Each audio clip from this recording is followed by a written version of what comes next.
Okay, so now we've got a whole bunch of pieces of steel here, and this is where we find out if they're actually all cut the right length and fabricated correctly. Hopefully they are. I mean, the fabrication part of it's half of the battle. It's going to be kind of hard to see here. There's a little bit of lip left on this one. I think all these pieces that I cut this notch out of, I'll go ahead and grind them a little bit with the 4-inch grinder, make sure they're nice and flat. But as you can see, take them now and lay them out. We have a nice little corner piece here that we can weld down through here, across there, and across the back. Front side we want really flat because we put the concrete board and eventually the tile over the top of that will have a sealer that goes over the concrete board, and then the tile itself. But as you can see, I've got a bunch of fabricated pieces and time to weld them together, see if they fit. Did a little bit of cleaning on the work area last night, got everything cleaned up, and this morning I did a little bit of mock-up here. Hopefully this will help you understand a little bit more what's going on. These are the base plate pieces, the tapered pieces. We'll be welding them right here. Typically you'd want to bevel the other side, but this connection isn't going to be under a huge amount of stress, so I'm not going to get too carried away with it.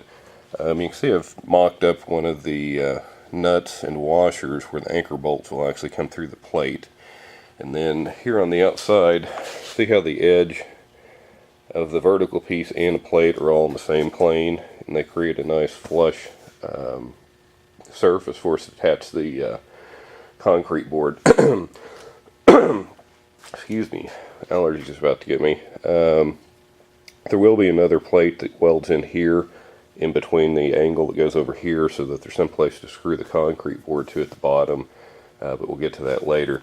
Now at the top I kind of did things a little bit differently. Instead of using a plate, I went ahead and used an angle so that I already have this flange to screw things to. As you can see, by removing this part of the angle and then cutting this angle short, we've created a pocket to do the same thing at the top as we're doing at the bottom to receive the vertical. So hopefully that makes a little more sense now that things are starting to get mocked up. This morning I'm going to do my favorite thing. I always sand everything before I put it together. It's just a lot easier that way, and then you come back and grind welds if you need to. But it's so much harder after everything's put together to actually try to sand it. So I'm going to do that. Not going for a super finish, just trying to get a good enough finish to get some paint on it to actually may even just be primer, keep it from rusting until we get the whole thing assembled and the waterproofing and tile on it. Got everything sanded down and cleaned up. One of the things I also didn't tell you guys about was I washed it all off with mineral spirits, and that just helps get all the mill slag and all the crap off of it and sanding dust. You know, one of the things you might be asking is, why did he sand it all down? I mean, there's going to primer it and all this stuff's eventually going to get covered up. This may end up in the weather for, hell, who knows. Could be a few months given my schedule. If I don't actually get this done before it gets hot, I'll probably put it off till next fall as far as laying the tile, so this stuff could be erected and out in the weather for several months. The other thing is, by default I kind of sand everything because 90% of the stuff I do ends up getting painted. So at any rate, the other thing that's nice about that is it gets all the crap off of it, and so this part becomes a lot cleaner and a lot less messier. So what I'm doing right now is basically jigging up the first piece I'm going to weld, and I'll give you a little bit more of a tour here of the shop. And this is my build table that I use, and it's basically built out of a bunch of angle. Along here on the edge is a piece of 3 by 3 by 3/16 angle, I'm sorry, quarter, and on top of that I put a piece of plywood that's a 3/4 inch piece of AC Douglas fir. Then on top of that I actually put a piece of masonite, which is my wear sheet, and I swap this out every couple of years. For what we're doing right now, I actually took and screwed a piece of particle board to the top of it.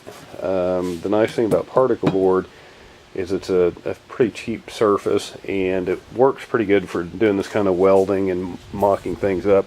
If you get it real hot, it will catch on fire like any other wood, but it seems to catch on fire less frequently than things like plywood, etc.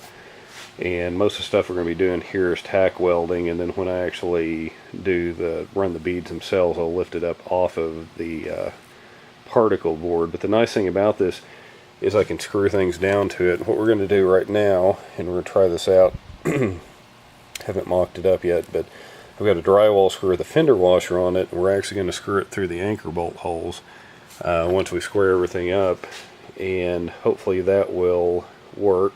We'll find out. If it doesn't, we've got some other things we can do. But the nice thing about this is we can put screws in it and fasten things down to the particle board, and that keeps it from moving around when we're trying to weld it and keep it from warping. So let's go ahead and try this, see how it works out. The camera where you can see. First thing we'll do is put all our pieces, lay them out how they go together. And just using a framing square to kind of square up all the pieces and get them about where we want them.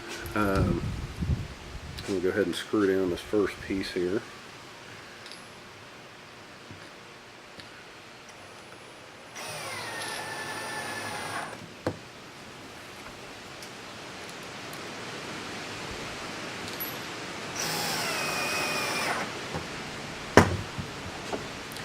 Pull everything up tight. Check it, make sure everything's square. Yeah, looks like it.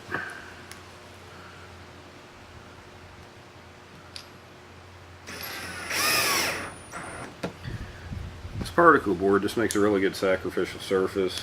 This is a leftover from another project. I don't even remember what, something I did. So it's basically at this point laying around, already paid for. And looks like everything's square. Now these pieces here, I was kind of hoping the fender would overlap the fender washer. It doesn't, so probably make something real quick to create a jig with, just to hold those in place. I don't want them moving around. I don't think they're going to move too much when I weld due to heat, but let me come up with a jig real quick. I finished up the jig. All I did was I put a piece of, this is actually a piece of plywood, ripped down, 3/4 inch plywood, probably an inch and a quarter wide. It was a scrap I had laying around, drilled a hole in it, and ran a drywall screw into the particle board, so now we've got everything clamped down nice and tight. What we're going to do is actually tack weld this side and then grind any of the tack weld flush, flip it over, and then I'll actually run beads on the other side. And the reason for that is this piece here in particular will want to try to curl up whenever it's welded. So that's why I've got it screwed down, all this stuff secured. So we'll go ahead and weld these points on the corners, on all 8 of these inside corners and outside corners. And once I do that, let it cool, then flip it over, and then I'll actually run full beads on the back side, and the tack welds will help it resist that tendency to try to curl on the other side when we actually weld it. I'll still clamp it down. That's one thing about steel. If you don't clamp it down, it warps and goes all over the place and ends up not doing what you want it to do. I know there's a lot of guys out there who have done this for years that can kind of balance it, but I'm not one. So anyhow, we'll try this. We're using a Lincoln 175 MIG welder, and go ahead and run a few tacks here and see how things come out. Oh, one of the other things, I clamped this piece on here to give me some place to clamp my ground to. Given the setup here, I really didn't have a good place to clamp onto, So again, I took a drywall screw and clamped it down real tight. Hopefully this will give us a good ground in this piece and kind of bridge around.